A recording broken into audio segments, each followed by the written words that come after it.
Sveiki! Atenoje jums tinkamo darbo paieška yra tik pirmas žingsnis.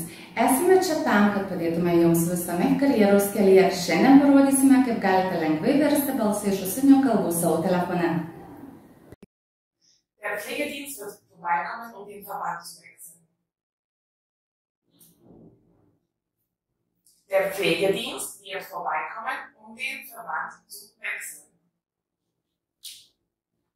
Štai kaip galite tai padaryti patys. Eikite į Play Store arba Apple Store ir atsisiųskite programėlę DeepL.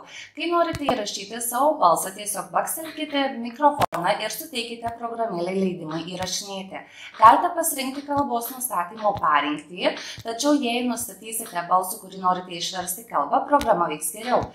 Taip pat galite įrašyti savo balsą gimtąją kalbą ir išversti jį, pavyzdžiui, į vokiečių kalbą. Išbandykite patys!